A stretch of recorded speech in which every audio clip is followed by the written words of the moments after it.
morning. It's always a pleasure to work with a group of enthusiastic sales professionals. I'm David Baker, a senior consultant with Deer Lodge Consulting Group, and today I want to welcome you to another high-value selling mini presentation where you will gain valuable insights into the world of selling and sales management. The title of today's presentation is, Are You Bidding for Business or Selling Value for a Profit? Oddly enough, many organizations continue to bid for business. This is simply because they do not understand how to position their value with the customer. As a result, they completely overlook how to create and position value for maximum profit with their customer base.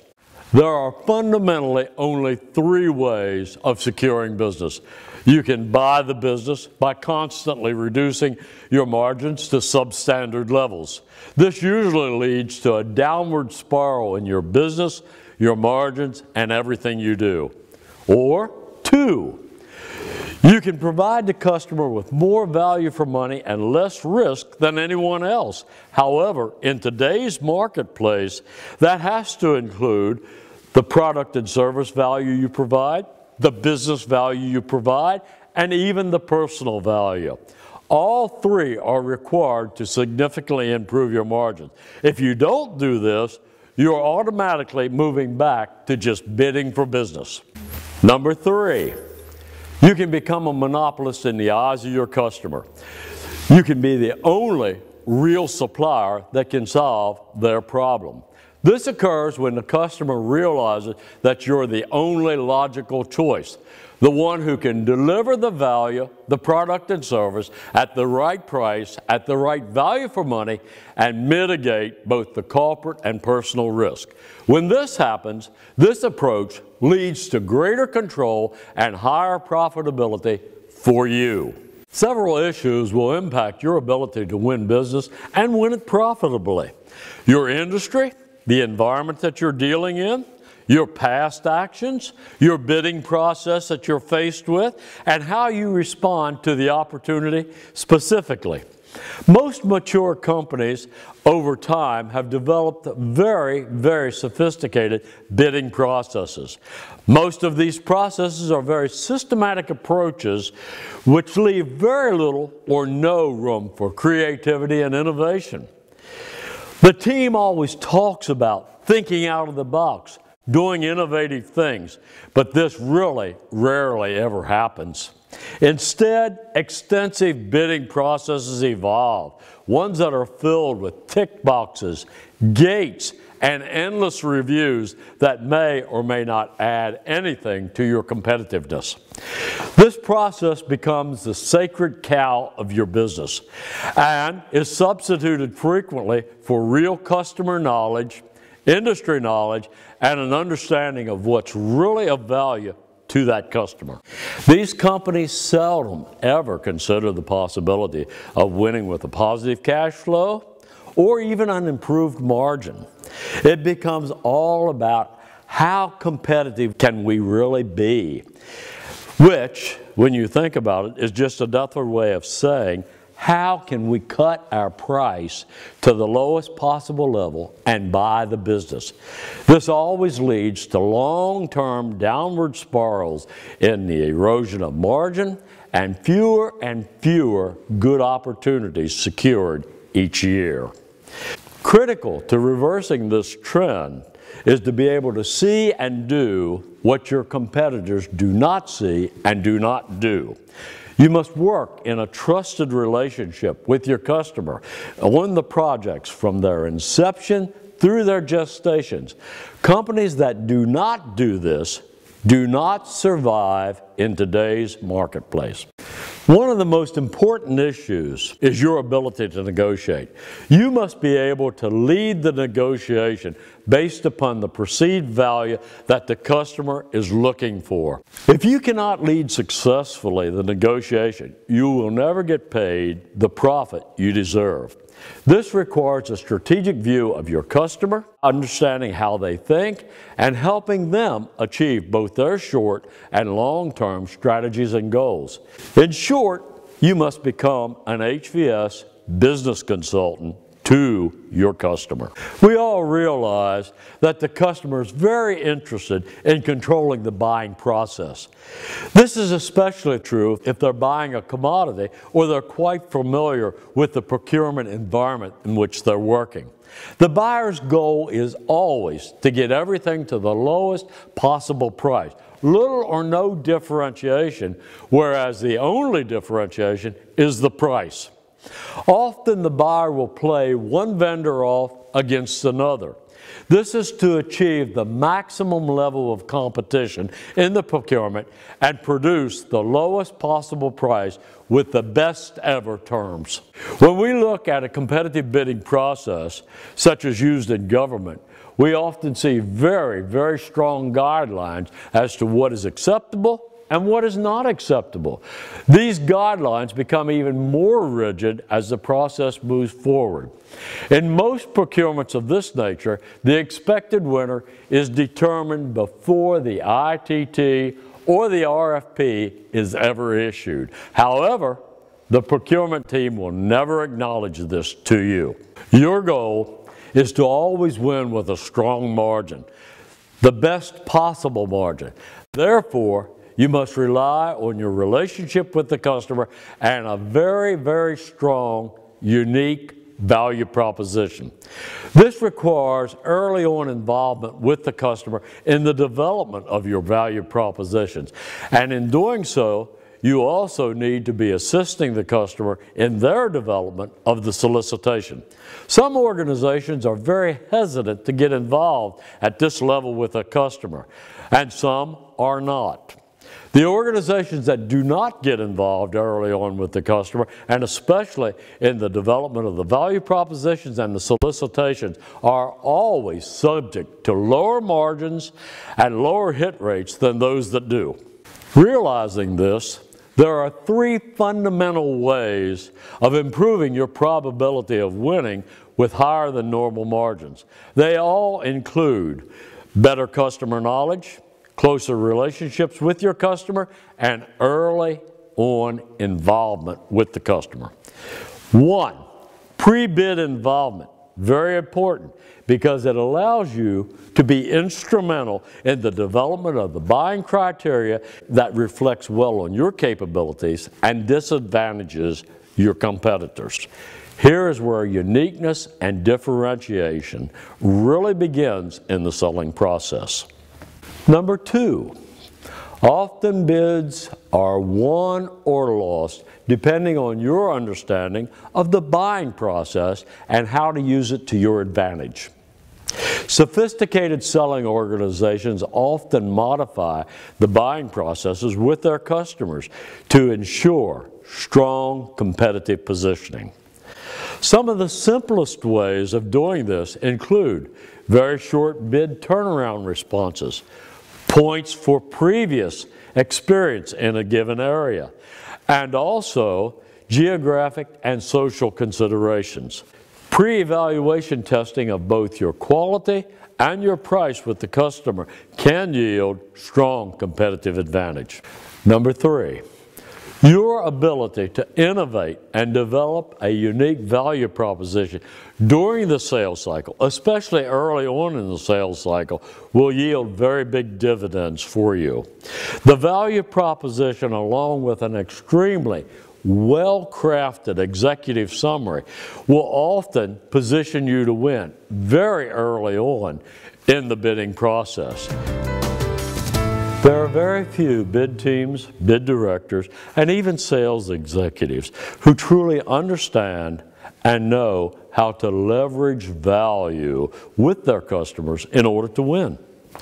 Therefore, this is a huge opportunity when it comes to clearly presenting your total value to the customer in your proposal.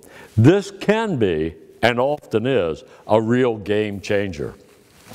What is required is a mindset change, coupled with a lot of customer and industry knowledge that will allow you to aggressively pursue the business and win in this new selling environment which we're in today.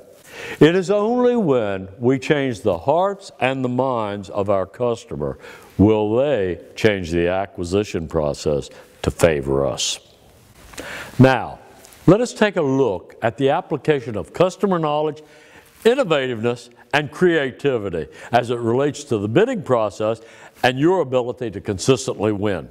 Every bid director, every bid team want to be fully compliant with the customer's requirement. This is a starting point. However, in many companies, this is not only the starting point, but it's also the ending point, depending upon the energy levels of the sales team, their insightfulness, their creativity, and their ability to understand the customer's requirement and the value that they can position with that customer. It takes energy and knowledge, along with a burning desire of the entire sales team, to be a consistent winner. Most sales team members will talk about winning. They'll talk about the out-of-the-box thinking, but their records often show just the opposite. In reality, either the pain is not worth the gain, or the bid team simply does not have the knowledge, the competence to pursue business and constantly win. Either way, a lot of resource and a lot of effort is being expended with little or no return on that investment. However, being 100% compliant is only your ticket into the game.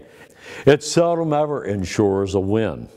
Likewise, if the buyer did not expect you to be compliant, he would have never asked you to bid. Over the years, I've been truly amazed at how many large companies have unconsciously drifted away from a real desire of winning business into a mode of just bidding everything that they can bid. When this happens, the quality of each bid diminishes, although the bid team will never admit it. It will only show up in their win-loss records. Likewise, margins will constantly erode, and more opportunities every year will be put into the must-win category. 100% of bid managers want to be 100% compliant. However, we realize this is not always possible. Therefore, we have to have creativity and innovation in both our responses and content. This is not the time to try to follow a Ripley-type process where you cut your price, you go through the motions, you tick the tick boxes, you go through the gates, and you have all the reviews, and you think you've positioned yourself to win. It takes a lot more than that to win consistently with maximum profit. At least 8 out of 10 bid managers will always try to inject some form of creativity into their bid responses. This is a very sound approach if you have customer intelligence that really supports it and verifies that the changes or modifications you're making in your response are of real value to the customer. If not, all you've done is add additional stuff to your proposal that you will never get paid for, that typically erodes your margin. Therefore, any attempt to modify requirements must be based on confirmed value with that customer. Real innovation, when it occurs, can be a game changer. This game changer has to be recognized by the customer, and in itself will lead to changing of the buying criteria, changing of the buying process, and even change the way the customer subjectively evaluates your bid. Often, this innovation proposed will be based on some type of an internal process or an internal method that you've devised over time. However, some companies believe when they've used an internal process successfully with one customer, it becomes universal with their entire customer base. Please be careful, because that is not always the case. It is estimated that less than 3 out of every 10 bid managers can take this real innovation and quantify it and qualify it in the terms of the customer over the project's life cycle. This real innovation must be clearly communicated to the customer in the proposal so that they understand and, more importantly, appreciate the total value that they're getting in their project. The quantified and qualified results must be taken to the next level and used as the basis for the development of your unique value propositions that you will use over the sales cycle. Ones that will be recognized and adopted by the customers at each and every level within their organization. This is truly where real differentiation begins in selling. Perhaps only 2 out of every 10 bid directors ever achieve a level of success that they really can differentiate value in their submissions. When they do, they consistently win business based upon the value to be delivered. This occurs when these unique value propositions are developed properly with the customer, formally communicated to the customer, and adopted by the key people in the customer's organization. Value propositions are not laundry lists of what you think may be or may not be of value to the customer. They are unique statements that you have crafted that show the real value to be delivered to that customer and resonate throughout the customer's organization with the right people in that organization. Value propositions require customer involvement from the beginning to the end. Initially, you have the ownership of the value proposition. But as the sales cycle continues, the customer will take ownership of the value proposition and use it to drive the business. It is in this environment that quality often overrides price, and that the vendor-supplier partnership begins to evolve strongly based upon the mutual value that each will receive. The last step, where few have ever tread. This is the achievement of the strategic end game with both you and the customer. Very few people in sales organizations ever get to this point. The reality is, some companies never ever get to this point either. It's about working together, about negotiating for the exchange of real value between you and the customer, where both parties feel they have profited from the exchange. In my experience of over 30 years across a broad range of businesses, from high-tech to the low-tech industrials, I have seen few bid directors who truly have a high degree of proficiency without significant amounts of coaching and development in this area of unique value propositions. Typically, it requires a new mindset coupled with a can-do attitude, high energy levels, a lot of insightfulness, along with inventiveness, and an abundant knowledge of both the customer and their industry. It is only when highly effective value propositions are crafted, those that resonate with the customer, do you position yourself to consistently win at very high margins within your business. Last point. We've just looked at the different stages or levels of the tender and proposal development from a bid director's perspective. We realize now to achieve excellence and to win consistently at higher than average normal margins, we have to go the extra mile. This process is very achievable and must become a habit to win consistently. It requires both self and organization discipline along with understanding. It's about being smarter. It's about working harder. It's about doing the right things that others do not do. It's about developing the right relationships, thinking strategically, clearly understanding and delivering the value to the customer that the customer will pay you for. A little advice. Never develop a proposal or a bid response that you do not have a sparkling, highly motivating, insightful, executive summary. This executive summary sets the stage for the customer. It gains their interest and also determines how they will view your offering and your other submissions. Frequently, the executive summary establishes early on whether you're going to be successful or not. This is by far the most important part of your proposal. Remember, excellence is not an event, it is a habit. In closing, the high-value selling process described herein is a transformational business process. It focuses on gaining competitive advantage through real recognition of the real value delivered to both parties.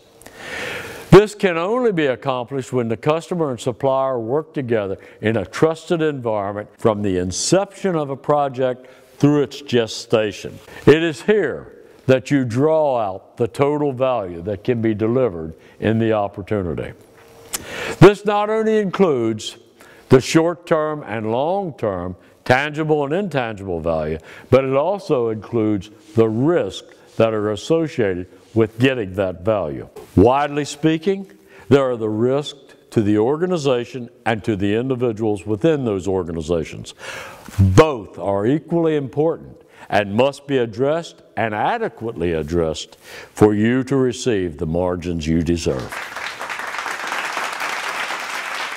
We'd like to thank you for your time today and viewing this HVS mini presentation on bidding and winning.